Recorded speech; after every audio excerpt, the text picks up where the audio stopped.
केंद्रीय गृहमंत्री अमित शहा आज आणि उद्या महाराष्ट्र दौऱ्यावर। आज छत्रपती संभाजीनगरमध्ये रात्री 9 ते 10 मुख्यमंत्री आणि दोन्ही उपमुख्यमंत्र्यांसोबत जागा वाटपासंदर्भात बैठक घेणार।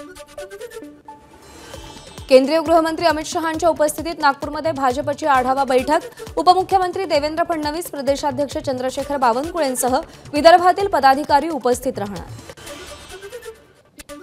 महायुतीमध्ये शिवसेनेचं मिशन 100+ 110 मतदारसंघांचा विशेष अभ्यास करून अहवाल एकनाथ शिंदेंना सादर केला जाणार। शिवसेना नेते आणि आमदार कृपाल तुमाने यांची माहिती। मुंबई विद्यापीठातील सिनेट निवडणूक आज पार पडणार।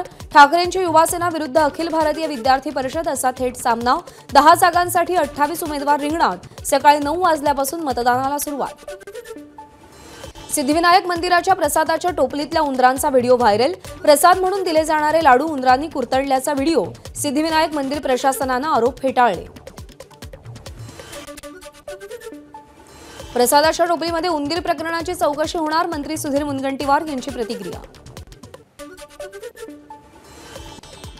सुधीर मुनगंटीवारांची काही अधिकाऱ्यांवर नाराजी उघड। काही अधिकारी विरोधकांच्या सांगण्यावरून काम करतायत। मंत्रिमंडळ बैठकीतही मुनगंटीवारांनी आपली नाराजी व्यक्त केली। चिंचवड पोटनिवडणुकीमध्ये बंडखोरी करणाऱ्या राहुल कलाटे यंदाची विधानसभा चिन्हावर लढणार। लवकरच राहुल कलाटे महाविकास आघाडीमध्ये प्रवेश करणार। यावेळी कलाटे हाती तुतारी घेणार की मशाल पेटवणार याकडे लक्ष। पारनेरची जागा ठाकरे गटाला न दिल्यास बंडखोरीचा इशारा। खासदार लंकेंना अहमदनगरकडे ठाकरे गटाचा इशारा। पारनेरमध्ये राणी लंकेंच्या उमेदवारीसाठी निलेश लंके प्रयत्नशील। लोकसभेला केलेल्या मदतीची लंकेंनी परतफेड करावी, ठाकरे गटाची मागणी।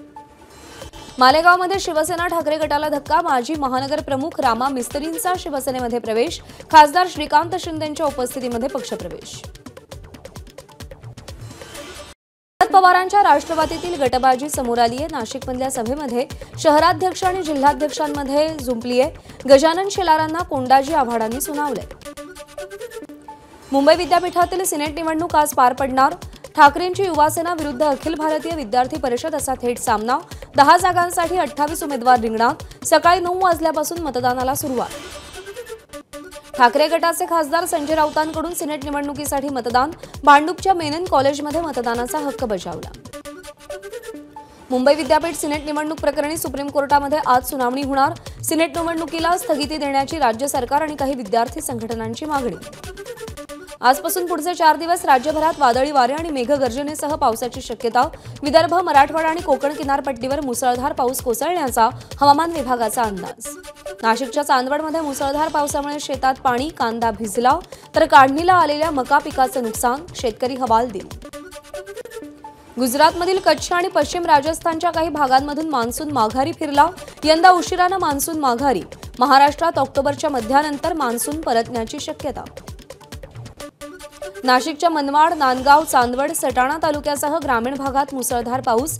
सगळेच रस्ते जलमय तर मनमाड शहरातील काही घरांमध्ये पाणी शिरलं। नागपूरमध्ये पावसाची दमदार हजेरी। जनजीवन विस्कळीत झाल्याचं चित्र।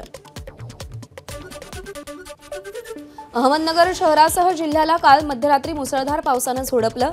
सीना नदीला आलेल्या पुरामुळे नगर कल्याण मार्गावरचा पूल पाण्याखाली। महामार्ग वाहतुकीसाठी बंद। बीडचं मांजरा धरण 90% भरलं। 1392 क्युसेक वेगानं पाण्याची आवक सुरू।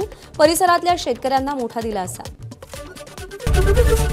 एबीपी माझा, उघडा डोळे बघा नीट।